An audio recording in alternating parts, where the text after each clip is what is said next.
नमस्कार साथीहरु, आज चाहिँ हामी एउटा कफी फार्मिङमा चाहिँ भिजिट गर्ने योजना बनाएको छौं र आम्बोटे भन्छ यहाँबाट पारी लगभग 20 मिनेट लाग्छ होला। त्यहाँ चाहिँ ठुलो कफी फार्मिङ छ अरे रामदल राई ज्यूको र त्यो कफीमा हामी गएर चाहिँ भिजिट गर्ने छौं। के कस्ता कफीहरु चाहिँ उहाँले उमार्नु भएको छ र कफीको चाहिँ थोर बहुत हामी चाहिँ जानकारी लिने प्रयास गर्ने छौं र अब म जान लागिरहेको छु। मसँग चाहिँ मेरो दाइ हुनुहुन्छ र दाइसँग हामी जानेछौँ र विभिन्न कुराहरू बेसिक कुराहरू सोध्नेछौँ र त्यो जानकारी लिएपछि के कस्तो फाइदा हुन्छ यो फाइदालाई चाहिँ हाम्रो जीवनमा चाहिँ अनुसरण गर्ने मेरो प्रयास हुनेछ। अब हामी क्रममा चाहिँ हामी लाग्नेछौँ कफी फार्मिङमा।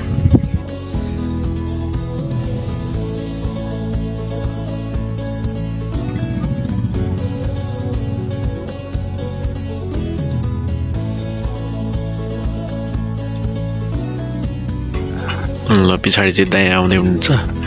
एउटै गाडीमा जाउँ भनेको तर पनि म सिङ्गल कुदाउँछु, म सिक्दैछु भन्नुभएकोले गर्दाखेरि सिङ्गल जाँदैछु। यहाँ तल्लो बाटो छ, तल्लो बाटो त होइन होला, ओह्रालो त होइन होला हौ, तेर्से होला।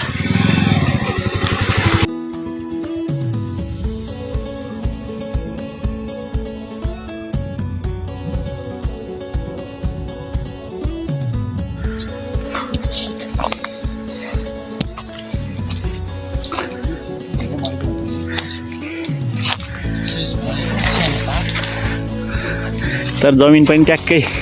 तपाईँले भने चाहिँ चिस्यान खालको छ नि यहाँ। हजुर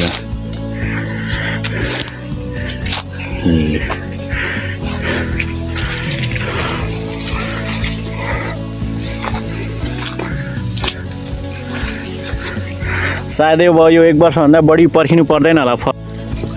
हजुर हजुर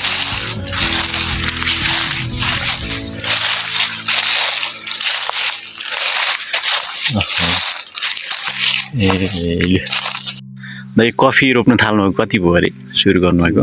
8 वर्ष जति भयो। 8 वर्ष जति भयो। पहिला चिया रोप्नु भएको थियो अरे भन्ने सुनेको थिएँ। चिया चाहिँ यहाँ मैले 10-12 रोपनी जति चिया पनि खसेर हजुर चाहिँ कफी ल्याएको। अब 2 वर्ष भयो, अब आउँदो सालदेखि चाहिँ फल सकिन्छ। ए होइन, चियाबाट चाहिँ असन्तुष्टि हो कि अथवा किन? चियाबाट अलिकति झमेला बढेको जस्तो कफीतिर लाग्यो। हजुर त्यो बर्खामा जति पनि कफीले सम्भाल गर्नुपर्ने हुन्छ त्यो समय जाने हो चियामा। हजुर अब त्यसलाई पनि कफी लगाइदिएपछि चाहिँ एकैचोटि त्यसलाई अब कफीको कफी त्यो एउटा मात्रै त्यसको गोल्ड मेडल सेयर सम्भाल गर्नुपर्दा चाहिँ एउटा ढुक्का हुन्छ। दुईतिर भएपछि अलि गाह्रो। हजुर अनि यो कफी सुरुमा कसरी लगाउनु भयो? एकैचोटि ठुलै भुवागमा लगाउनु भयो कि? कफी मैले सुरुमा 1000 चाहिँ हजुर त्योभन्दा पछि 2500 लगाएको त्यस्तो हुँदै गयो। ए अनि यहाँ जितपुर एरिया हाम्रो एरियामा त प्रायः कसैले गरेका थिएनन्, कहाँबाट चाहिँ लाउनु पर्ने छ भन्ने खालको तपाईँले सोच्नु? यस्तै समाचारहरू सुने त्यो एउटा पुस्तक फेला पार्यो। ए हजुर अनि त्यसलाई एकदम यहाँनिर पढ्दाखेरि के रहेछ त यसको वास्तविकता भन्दा विदेश निर्यात हुने। हजुर यसको बजार भनेको एकदमै राम्रो। हजुर यो भनाइ छ नि विश्वमा पेट्रोलियम पदार्थको दोस्रामा चाहिँ कफी बिक्री हुन्छ। त्यो चाहिँ भन्दो रहेछ। पेट्रोलियम पदार्थ पहिलोमा आयो, कफी दोस्रो। त्यसले गर्दाखेरि कफीमै अरूबाट केही उपाय लाग्ला जस्तो केही गर्नु छ भने कफीबाट हुन्छ, यदि कफीबाट भएन भने केही गर्दैन, त्यस्तै पेट मात्रै पानी दिन्छ भन्ने भएर त्यो 1000 झ्याङ रोपिसकेपछि चाहिँ है अब यहाँबाट आम्दानी पनि हुने रहेछ भन्ने खालको चाहिँ कहाँबाट कहिलेदेखि आउनु थाल्यो त्यस्तो मनमा चाहिँ? मैले त्यो रोप्नुभन्दा अगाडि मैले 1000 झ्याङ रोप्दाखेरि भन्दा पनि अगाडिबाट चाहिँ झ्याङको 500 लिन्छ। हजुर अब 1000 झ्याङ रोपेपछि 500 त्यो कति 5 लाख त हजुर हो त्यो हिसाबले चाहिँ। र त्यो अहिले हुँदै हुन्छ। जस त्यहाँदेखि यता जस सन्तुष्ट हुनुहुन्छ? सन्तुष्ट रोपेर तपाईँलाई कुनै पछुतो छैन? छैन 10-20 लाख भनेको वार्षिक हेर्नै नपाइन्थ्यो। अहिले 10-20 लाख रुपियाँ हेर्दाखेरि हुने नै भन्ने होइन, निकै क्विन्टल बेच्नुहुन्छ नि सुन्नु चाहिँ 35 सम्म बेच्नुहुन्छ अरे भन्ने हो। 35 गाउँबाट उठेको 4 क्विन्टल 35 टिकै। हजुर ए तपाईँको लागि जस मान्छे कोरिया जान्छन्, तपाईँको लागि कोरिया यहीँ जस्तो पो हो त होइन र? झन्डै कोरियाको पर्खाइनु छ कि नजाऊ। हजुर हामीले दोस्रो जस्तो अहिले के भन्छ यो ग्रिन डिस्प्ले छ हो त्योमा जान सक्यो भने हो जस्तै नि अब हाम्रो एरियामा धेरै चाहिँ चिया रोप्छन् होइन चिया रोप्नु र कफी रोप्नुमा चाहिँ के कस्तो सहजता र फरक हुन्छ अघि एक दुईवटा कुरो त भनिदिनुहुन्थ्यो कि भनिदिनुहोस् त कफी मैले गरेकोले पनि होला यहीमा चाहिँ राम्रो हुन्छ भन्ने एउटा आफ्नो अनुभव कफीबाटै राम्रो हुन्छ अब चियालाई चाहिँ लेबर खर्च भइहाल्छ मैले चिया बारेर पनि म अनुभव गरेको 5 दिनको फरकमा टिप्दाखेरि केही पनि गर्न पाइँदैन यो चाहिँ भनेको 22 दिनको फरकमा टिप्दा पनि भयो अथवा चाहिँ आँधीहुरी आउँदाखेरि आज नटिपौँ भोलि गरौँ भन्दा पनि त भन्यो होइन जस्तो हामीले 1.5 महिनामा पनि टिप्नु त्यो सबैभन्दा पहिलो तलको घरदेखि उतापट्टि त्यो 1.5 महिनामा टिप्दाखेरि एकदम कालो कलरमा गइसक्यो त्यो झरेर गएको थिएन त बोट चाहिँ निरोगी हुनुपर्छ स्वस्थ बटुल्नु पऱ्यो त्यो भएर चाहिँ उसको फल चाहिँ जाँदैन भनेपछि 1.5 महिना टिप्नु भनेको धेरै फरक हो त्यसरी हुन्छ कतिले चाहिँ चियालाई त्यसरी अनि यो हामीले नेपालमा उत्पादन गरेपछि बिग्दैन कि क्या हो भन्ने खालको चिन्ता लिनुपर्छ पर्दैन हामीले यस्तो बिचादियारी गर्न थाल्यौँ हरेक हो भने चाहिँ रासायनिक गर्न थाल्यौँ त्यो चाहिँ दोस्रो कुरा हो त्यसको लागि चाहिँ पर्टिनु भयो हजुर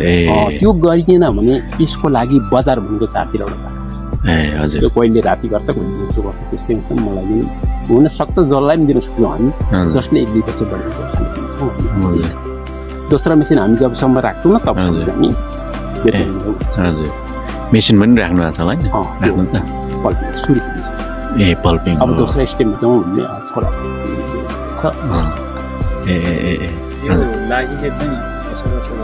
यसले खास गरेको छैन अब यो स्प्रिङ लाउँदैछ हजुर वर्षमा कति पटक 2 पटक कति पटक भिजाउनु पर्छ अरे भन्ने सुनेको थिएँ 3 पटक भिजाउनु 3 पटक मजाले भिजाउनु अब यतिखेरसम्म भिजाइराख्नु अब फुल्नु सुरु भयो फुल्दा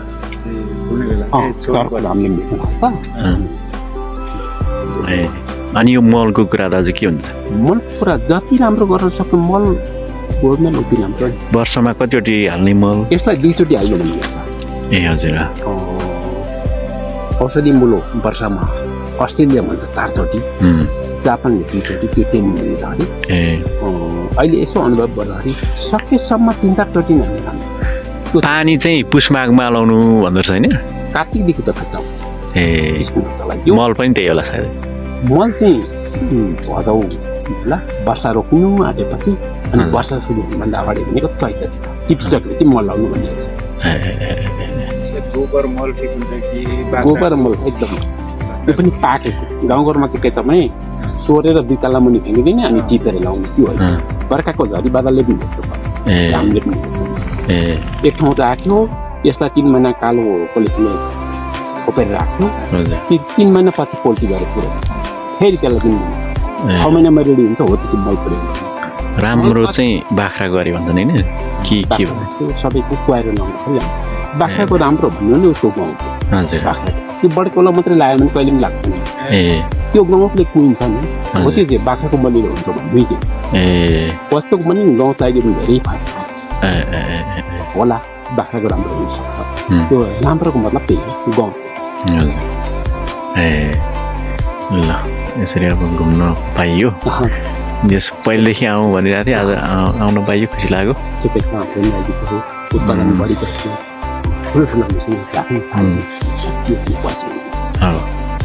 मेहनत चाहिँ कतिको गर्नुपर्छ जस्तो लाग्छ त मेहनत गर्नुपर्छ औषधि छिट्नु पऱ्यो हजुर सानो बगान यसो 2-4 रोपनी 8-10 रोपनी रोप्दा हुन्छ मेरो चाहिँ 100 रोपनी आधा 100 रोपनी आधा बढाउँ हजुर के अरे चिया जतिको चाहिँ परेन धपेडी होइन अब कटिङ हाल्दा मैले अघि नि सिकेर हुन्छ हजुर त्यो चाहिँ अब हातको कैँची जस्तो लिएर काट्नु चियाको चाहिँ हाल्दाखेरि ठेलाउँछ अब हामी त चिया पनि गऱ्यो भने त ठेलाउँछ हजुर त्यसरी अनि अर्को नि दाइ यो बिचमा के रुखहरू लाउँदाखेरि बेस्ट हुन्छ तपाईँको सिरिसहरू देखिन्छ खनियो पनि देखिन्छ अहिलेसम्म राम्रो मानिएको त्यो सिरिसको प्रजातिहरू भयो उत्तिस लाकुर भन्ने त्यो सेतो फर्के के पनि भन्दो रहेछ हजुर हो यो 3टाको फेदमा चाहिँ धेरै राम्रो देखिन्छ अनि सुरुमा नि त एउटा किताबबाट म प्रेरित भएँ भन्नुभयो त्यो स्टडी ट्रेनिङहरू चाहिँ कता लिनुभयो कसरी लिनुभयो कि ट्रेनिङ चाहिँ धेरै हो ए खराब फेरि बस्छ अब यहाँ पनि जापानले चाहिँ हजुर अस्ट्रेलियाले ए तोबाङमा तोबाङमा मैले हेरेँ त्यहाँको भिडियो पनि मैले हेरेँ क्या ए भनेको त्यहाँ चाहिँ आफ्नै लगानीमा जानुपर्छ होला सुरुमा के हुन्छ ए आफूले बुझ्न चाहेको उतै पर्यो जस्तै नि अब अन्तिम क्वेसन सोध्छु ल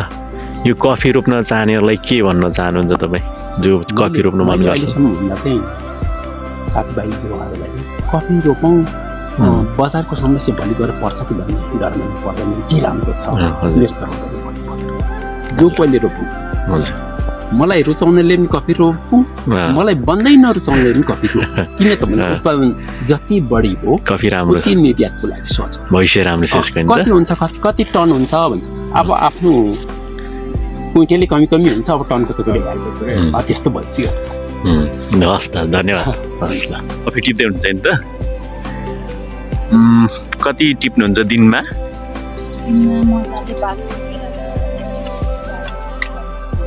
हजुर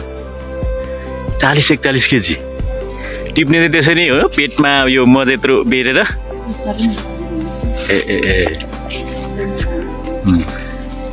कति सजिलो हुन्छ टिप्न चाहिँ तर अलिकति अग्लो हो भने चाहिँ यसरी चढ्नु पर्ने रहेछ नि त चढ्नु पर्ने आज 3 जना हुनुहुन्छ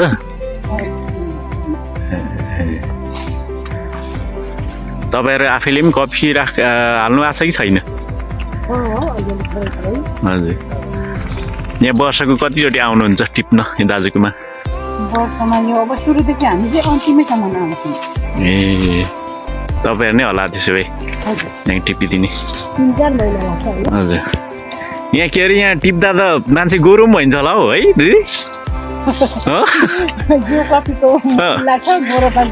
होइन उसिलो ठाउँ छ नि त यहाँ मैले त लाग्छ कपडामा लाग्छ होइन तर यो अलैँची घारीमा पछि जस्तो छालालाई चाहिँ गोरु बनाउँछ जस्तो लाग्यो मलाई दिदी हस् गाइस यो चाहिँ पल्पिङको मेसिन रहेछ पल्पिङ भन्नाले हामीले बुझ्ने भाषामा यसको बोक्रा छोडाउने काम चाहिँ यो मेसिनले गर्छ यहाँ रहेछ यसको फिता यहाँ रहेछ यो चाहिँ पावर रहेछ यो चाहिँ पावर सप्लाई हुने रहेछ अनि यहाँ फिता अनि त्यस पछाडि यो यतापट्टि चाहिँ पल्पिङ गर्ने काम सिद्धिसकेपछि चाहिँ यहाँ दाना झर्छ यहाँ केही चाहिँ बटुका अथवा चाहिँ भाँडाकुँडा राखेर चाहिँ पल्पिङ भएको चिजलाई चाहिँ निकाल्नुपर्छ निकालेर सुकाउने काम हुन्छ म चाहिँ सुकाएको ठाउँलाई पनि देखाउनेछु